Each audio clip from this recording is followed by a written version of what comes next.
Ini dia hasil akhir dua pertandingan instansi yang memperebutkan putra-putri terbaik formasi SLTA. Grafik, perkembangan, dan jumlah pesaing ada di sini.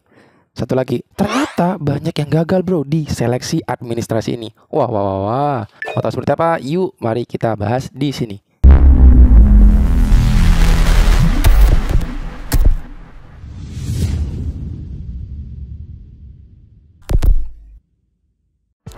Selamat datang di Koma Channel. Oke, ini adalah statistik dari keseluruhan data. Jadi total calon aparatur sipil negara itu ada 2.409.882. Apakah banyak? Nah, menurut gua sedikit bro kalau dibandingkan dengan tahun 2021. Yaitu sebanyak 4,5 juta pelamar. Sekarang ya setengah dari tahun 2021 lah. Jadi mungkin persaingannya nggak terlalu ketat. Nggak terlalu ketat seperti tahun 2021. Tapi kita akan fokuskan ke CPNS nih. Nantilah yang keseluruhan datanya tuh, gue bedain videonya. Dan ternyata loh ya, dari 500 ribuan yang sudah dinilai administratifnya, ternyata 24% telah dinyatakan gagal. Gede kan? Bayangin aja kalau ada 4 orang yang daftar nih, satu bre yang gagal. Satu loh, gak tanggung-tanggung.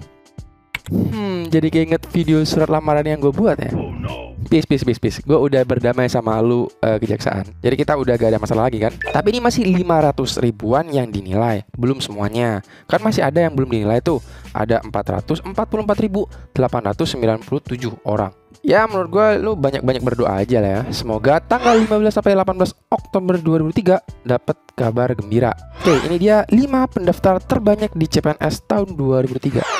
Peringkat kelima ditempati oleh Kementerian Pendidikan dan Kebudayaan dengan pelamar sebanyak 65.164 pelamar. Peringkat keempat ditempati oleh Mahkamah Agung RI dengan pelamar sebanyak 83.402. Nah, peringkat ketiga ditempati oleh Kejaksaan Agung dengan jumlah pelamar itu 214.207. Terus, nah ini yang nggak disangka-sangka nih.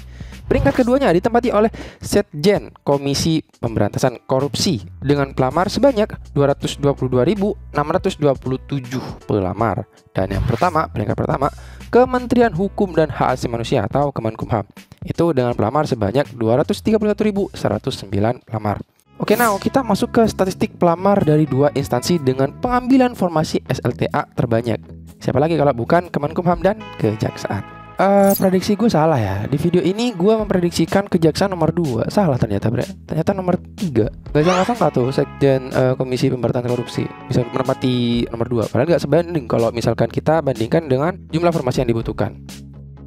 Kaget gue. Ternyata ada lonjakan yang luar biasa di sesi-sesi akhir. Bayangin aja ya, Kejaksaan itu dalam 1 minggu aja, 1 minggu terakhir pendaftaran, pelamarnya meningkat 7 kali lipat daripada pendaftar sebelumnya. 7 kali lipat. Ini grafiknya nih. Tanggal 26 September yang daftar itu 4.412 pelamar. Tanggal 29 September itu 8.605 pendaftar. Tanggal 3 Oktober itu 30.061 pendaftar. Tanggal 6 Oktober 72.784 pendaftar. Tanggal 9 Oktober 152.325 pendaftar. Dan terakhir tanggal 11 Oktober atau penutupan itu 214.207. Kenaikannya wow, 7 kali lipat nih dari awal sampai akhir. Coba perhatikan statistiknya. Dari awal sampai akhir itu grafiknya sangat eksponensial sekali. Artinya pelamar-pelamar ini masih ragu-ragu dalam mensubmit seleksi administrasi. Nah, setelah ku hitung-hitung ternyata saingan di Kejaksaan ini ya menurut gue nih relatif rendah daripada Kemenkumham. Yaitu persaingannya 1:27. Artinya lu harus menyingkirkan 26 orang untuk masuk di keluarga besar Kejaksaan RI. Beruntung lu bre yang Kejaksaan nih. Peluangnya gede, serius peluangnya gede. Coba dah lu lihat Kemenkumham. Waduh, ngeri bre, ngeri. Ini adalah jabatan, jumlah formasi, jumlah pelamar, dan perbandingan dari setiap jabatan di CPNS Kejaksaan 2003. Jadi untuk persaingan tersulitnya ya ada di jabatan Klerek Pengelola Penanganan Perkara ya. Awalnya gue rada bingung tuh sama di data. Ada banyak sekali kerancuan menurut gue awalnya. BTW ini datanya dari BKN ya, resmi banget nih. Cuma kalau dilihat kayak ada yang sama gitu. Misal kayak poin 1 sama 2 tuh.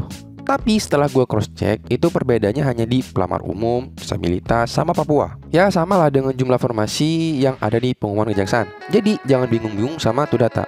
Nggak terlalu sadis sih kalau dibandingkan dengan Kemenkumham. Untuk Kemenkumham, itu dari awal pendaftaran emang selalu berada di posisi atas, selalu menempati nomor 1 tuh. Padahal yang diambil berapa ya? Kalau CPNS cuma 1015 doang. Kemarin ada komentar kenapa Kemenkumham nih banyak minatnya. Pertama, karena persyaratannya mudah. Kedua, karena nggak terlalu makan biaya administrasi. Ketiga, karena dari dulu CPNS Kemenkumham selalu menjadi favorit. Dampaknya orang lebih mengenal Kemenkumham daripada kejaksaan. Jadi menurut gua kalau misalkan kejaksaan pengen melampaui Kemenkumham, ya harus mempertimbangkan ketiga poin ini. Oke, kita masuk ke statistiknya nih. Tanggal 26 September yang daftar itu 8.598 pelamar.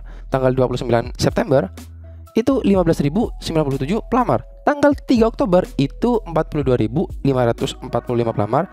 Tanggal 6 Oktober 86.204 pelamar. Tanggal 9 Oktober itu 152.599 pelamar. Dan terakhir tanggal 11 Oktober itu 231.109 pelamar. Sama peyakin ini pelamar Kemenkumham nih. Submit di akhir-akhir seleksi. Padahal mah nggak terlalu ribet ya secara persyaratan. Tapi kenapa masih ragu-ragu akhiri pendaftarannya? Aneh banget. Mungkin tipikal orang Indonesia. Nah, setelah gue hitung-hitung juga tuh, dan gue dapet angka, jangan kaget yang Kemenkumham nih. Ternyata perbandingan yang lolos dengan pelamar itu sebesar 1:228. Wow. Berat banget bro, berat banget. Lu harus nyingkirin 227 orang untuk menjadi pegawai Kemenkumham. Doain yang terbaik buat lu pada dah.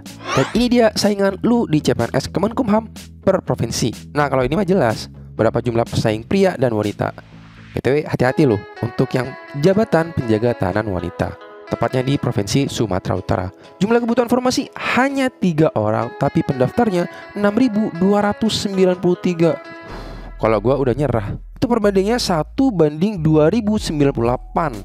Ih, apa gak greget tuh. Semangat lah bre, gue yakin lu pada bisa. Dan ini dia statistik gabungan dari kedua instansi Kemenkumham dan Kejaksaan. Nah kalau dilihat nih yang atas tuh Kemenkumham selalu di atas tuh. No debat lah kata gue. Nah statistiknya lu udah tahu, pesaingnya lu tahu berapa, dan lu udah kebayang berapa orang yang harus lu singkirkan. Pikirkan strategi matang-matang supaya lu gak kecolongan. Ada pesan dari gue untuk pelamar yang telat submit nih. Gue menolak ya ada perpanjangan waktu. Banyak loh orang yang dengan sengaja meluangkan waktunya, misalnya kayak cuti kerja gitu lah ya, atau balik ke kampung halamannya supaya untuk melengkapi surat administratif atau apapun itulah, hanya untuk memenuhi syarat dari BKN. Nah BKN 3 kali di masa administrasi nih mundur-mundur waktu. Apa isi otak lu BKN? Kasihan orang-orang yang ngebela-bela nih, dan lu malah ngujung-ujung orang yang telat.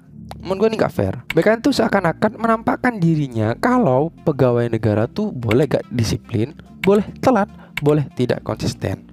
Gue harap ke depan ada perbaikan lah dari pihak BKN, dan juga tentu dari pelamar, karena lu yang butuh kerja bre, lu yang butuh kerja. Ya mungkin itu saja dari Koma Channel. Nanti akan banyak soal-soal SKD, jangan lewatkan aja. Gue kemas soal dengan unik, so don't forget like, comment, subscribe. Gue dari Koma Channel mengucapkan terima kasih sebanyak-banyaknya.